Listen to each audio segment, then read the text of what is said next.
everybody, and welcome to Taking Control, the ADHD podcast on rashpixel.fm. I'm Pete Wright, and right there is Nikki Kinzer. Hello, everyone. Hello, Pete Wright. Hi, Nikki Kinzer. How are you? Well, I'm here, and I'm on time. Good. Right? This is I was on my on time, schedule. but then I was on time, but I made you late. No, see, now you're pulling back the curtain. I was trying to make a gag on our show title today, right? And you just told the truth and made us look late. No, actually, though, this is good because it actually all goes in together. It all flows, right? Because you're here, I was here, but then I was late because I was having technical difficulty, which means we have to be flexible with our schedule going forward. I'll see what you did there. You brought it back around. I love that so much. Thank you very much. We are talking about ADHD time today. Thank you to a listener who wrote in with all sorts of questions, and we're going to talk about why sticking to a schedule is so hard. Before we do that, head over to takecontroladhd.com, get to know us a little bit better. You can listen to the show right there on the website or subscribe to the mailing list and get an email each time an episode is released. You can connect with us on Twitter or Facebook at Take Control ADHD. And if anything that we've done over the last 7 years has touched you in any way, shape, or form, we sure appreciate you considering supporting us monetarily over at patreon.com/the ADHD podcast. Support us on Patreon. You get access to all sorts of new goodies, access to our Discord group where you can live chat with wonderful ADHD people from all over the world. It has become an incredibly valuable community to me, and I know to others there, and we sure wish you would join us there. You actually can join us for free and get into the global chat. And if you support us on Patreon, you can actually get access to even more stuff like weekly or monthly workshops from me and Nikki, including the library of workshops that Nikki has already produced and is releasing over there, in addition to all sorts of great channels. It's just a great resource to learn. So help us out over there, patreon.com/the ADHD podcast. And I think that's all the news. Do we have any news, any events coming up that I'm going to miss? I don't think so. I think we're good. All right. So let's talk about it. Listener email came in to talk to us, ask us about ADHD time. Yes. And why sticking to a schedule is so hard. True. So what I'm going to have you do, because you have the great Casey Kasem voice. Casey Kasem.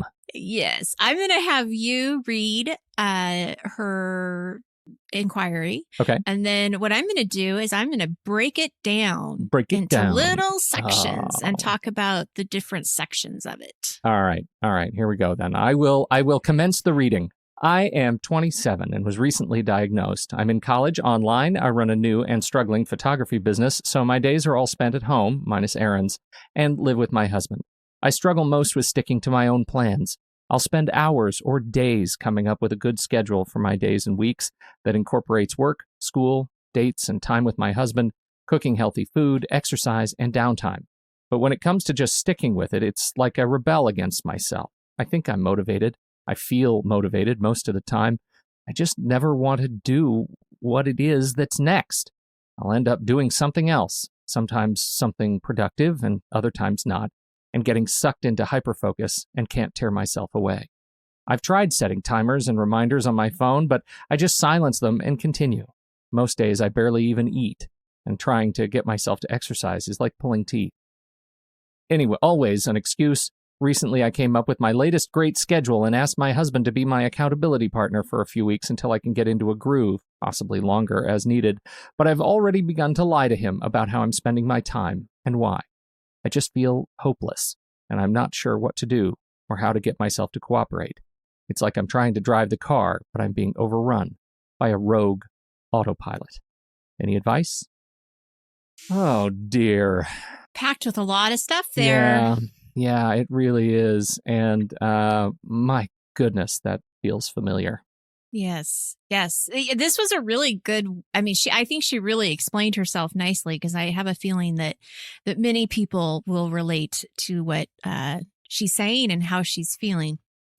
Especially when you do put the effort into taking so much time to plan and thinking you're doing this great thing, because you are. It's just that I'm going to break down a little bit of what I see maybe going on. Okay. And see if we can help her and others. Okay, so sticking to the plan. So what I'm going to do is like I said, I'm going to break this question down a little bit into some of the core issues that I'm seeing. Okay. Sticking to the plan, she's rebelling against it. She's resisting against it. So this is definitely something that I just was talking to one of my coaching groups about, is resistance of why we feel this resistance to things that we know we should be doing or what we've planned. So I think what she's feeling is definitely a very much an ADHD characteristic. It is part of her ADHD. So I want to make sure that she understands that it's not something that she necessarily needs to fix. It's more something that she needs to kind of recognize and work with. Oh, right? that's really important. And I think that's something that people forget. They think that the feeling, the emotional baggage that comes with the symptoms of ADHD, it's not just you, right? Yeah. Like not able to cope with ADHD. It is ADHD. Yes. That's a big deal. It is a big deal because now we see that there's a separation between you and the symptoms. Right. Absolutely. So what she's feeling is very normal. All right. So planning and structure is really kind of a love-hate relationship with ADHD, right? Yeah. It's something that we know we want to do. It's something that can help us stay focused, but there's also this resistance that we've been talking about. And if we don't have a plan at all, then that can be a huge disaster as well, because then we're treading water all the time and we're just in reactive mode all day. Right. So a plan can lead to disappointment if it doesn't work out. Again, kind of blaming yourself, but it can also lead into something good if we're more flexible with it. And we're going to talk about the flexibility around planning here in just a second. So let's identify what you're resisting. And we don't want to take your first answer at face value. So if I was to ask her, what are you resisting about this plan? Whatever she says to me first, I don't want to really put too much account in. Like I want to dig in a little deeper and find out, okay, so what's the emotional piece that's holding you back? What are you afraid of? What's going on here? Are you resisting the whole plan, or are you just resisting pieces of it? Because we could be getting into all or nothing thinking that if not, right? If there's just pieces of it that work, you may get stuck in thinking that none of it works because the whole plan doesn't work. Which is a very natural all or nothing kind of response for us. Right. Yeah. So what makes having a plan matter in the first place? So once we've kind of dug in a little deeper to figure out what's holding you back from this plan, what are the benefits? How is this going to help you during the day or in the evening? And what parts of it are going to help you the most? Because one of the things that I see with ADDers is they get too detail oriented. They try to plan too much. They try to get too many details, which can be very overwhelming. So can we scale that back? Can we maybe not have every hour planned, but maybe we have blocks or, there's just different things that we can do to kind of work around it. Right. This is the biggest thing, I think, with planning, is we have to shift our plan to be an ADHD plan. Not in this case, it's not your husband's plan. It's not how your husband would plan. It's likely not even in a parallel universe to how your husband might plan. It's how you have to plan for your own brain. And it has to be flexible. It has to be movable. Yeah. I think that's the biggest key, is that if you go into it thinking that you have to get this thing done at this time and you don't feel like doing it, that's going to set you up for failure, right? Because there's going to always be that resistance, because again, it's the ADHD coming in. Yeah. It's going to fight you. Right. And so how can we make it not so bad? Well, we got to make the plan more movable. We have to make sure that we know it's a work in progress. This is not concrete, right? We can go away from it and it's okay. I haven't done anything wrong.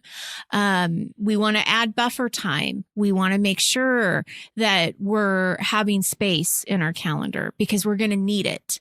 Because again, ADHD is with you. So you could be getting distracted in ways that you're not even aware of, and you're going to need that buffer time. So you don't want to schedule back to back, back to back. That's not going to help your ADHD.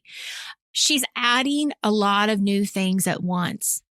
And that was the first thing that I noticed is, I'm trying to, me go back and look. Okay. I'm trying to incorporate work, school, dates, time with my husband, cooking.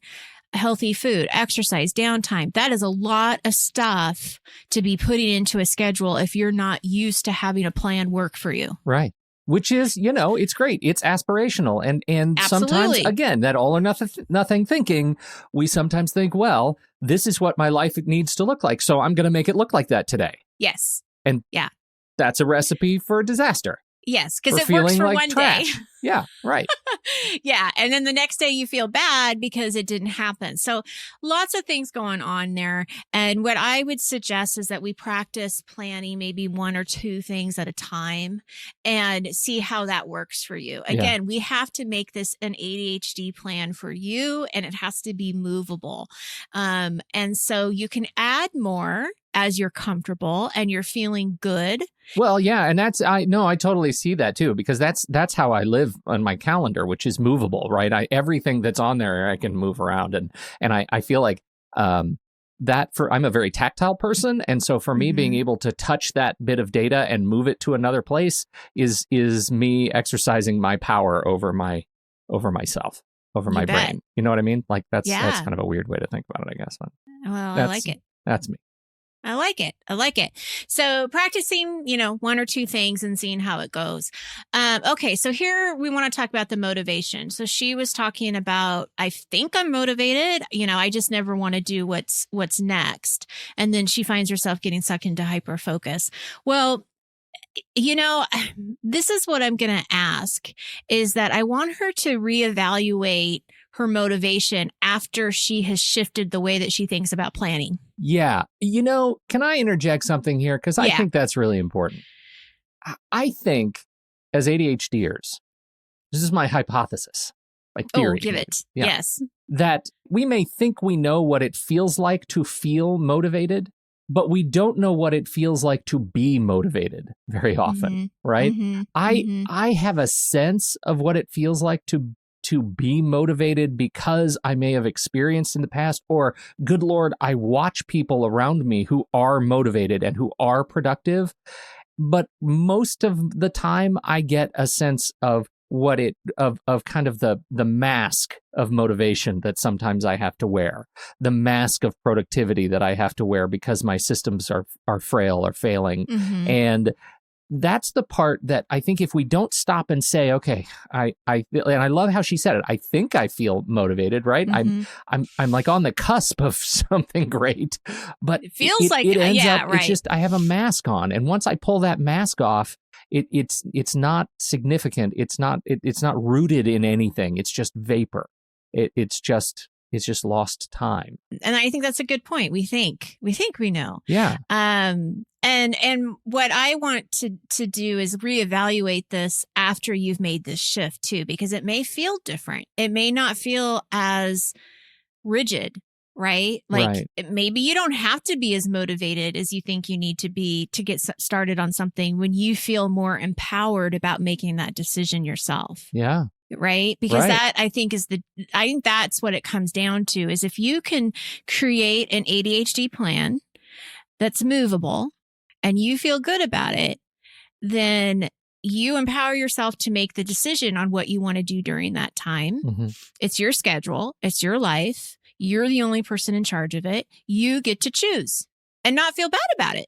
Yeah. And that gets you out from under the weight of feeling like you're lying to your husband about, because who are you lying to? I mean, you're lying really first and foremost to yourself about how you're spending your time. And one of the greatest and again, most difficult things for me is, we've talked about kind of my habits around food that I've been breaking, right? And how I feel about just diet and exercise and all that stuff. And one of the best things that I've ever done in motivating myself to make change in my life is figuring out how to not lie to my wife about, what I eat when I leave the house. You know what I mean? Right. And if I can come home and say those things out loud, that I had a crappy day today.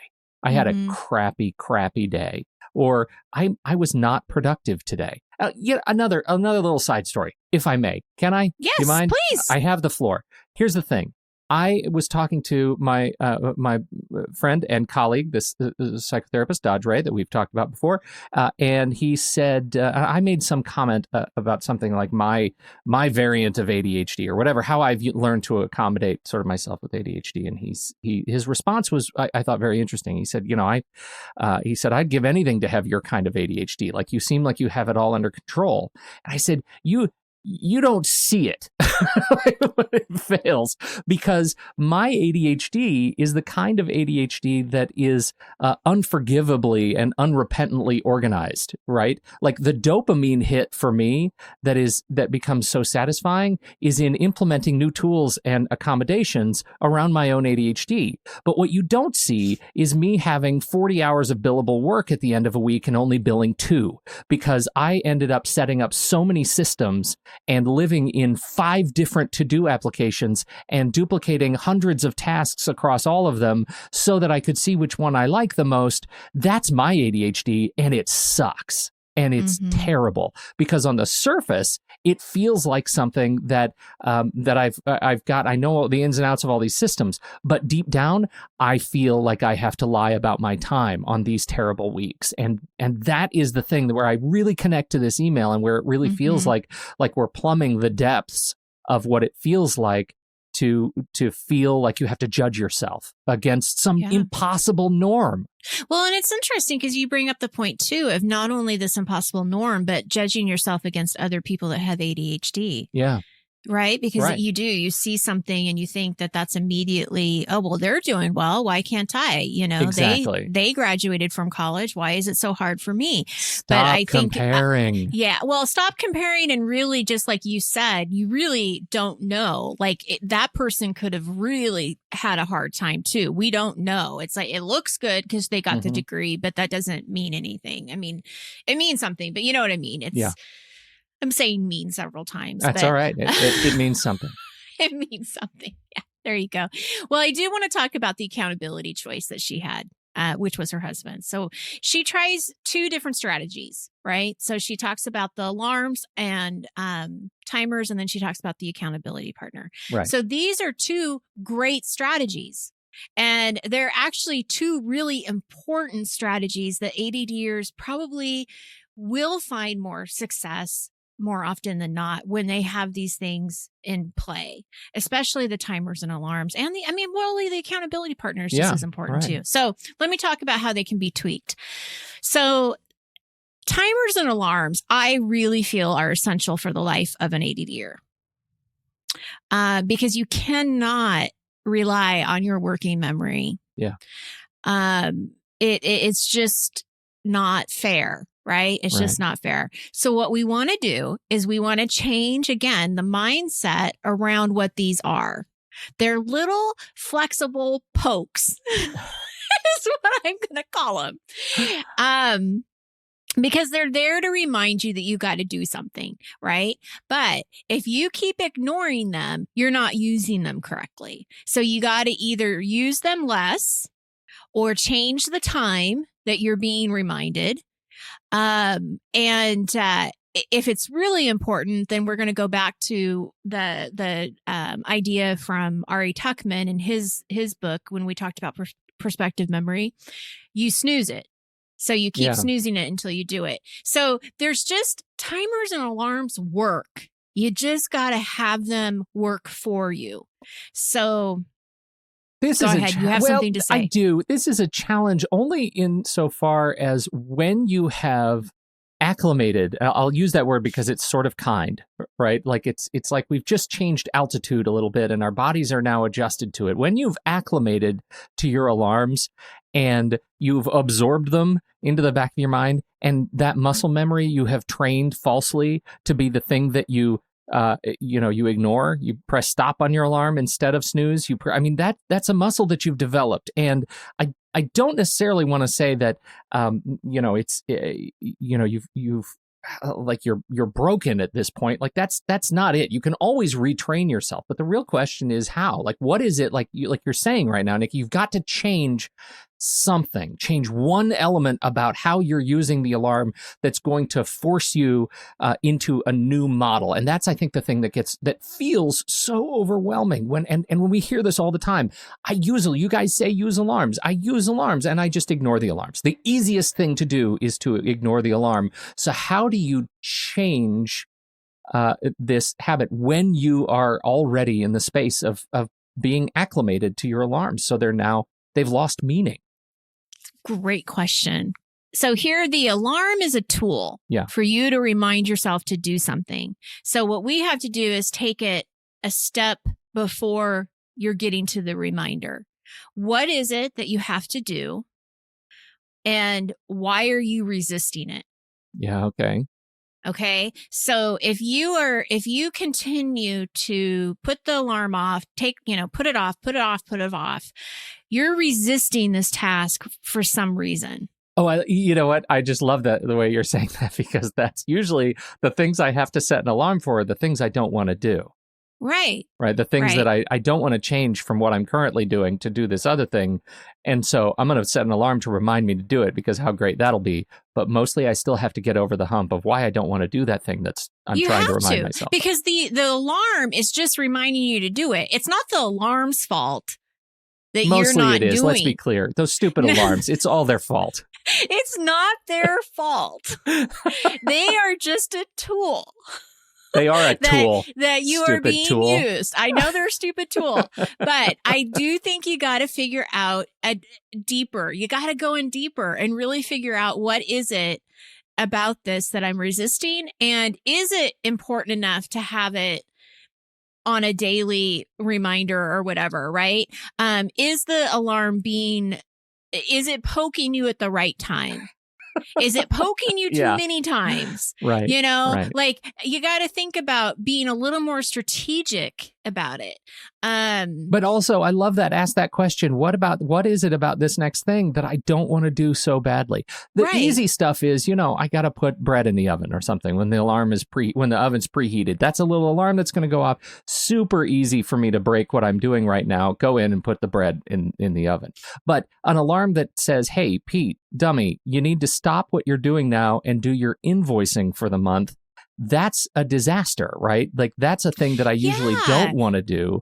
And you know what? I kind of feel like that's probably not the right way to use the alarm. Yes. Because, I look at, like, my husband has an alarm every day that goes off at 2:40. For what? Monday through Friday, because he picks up the kids. Okay. Well, when that alarm goes off, he doesn't ignore it. Right. He leaves because the kids are going to wait for him. Yeah.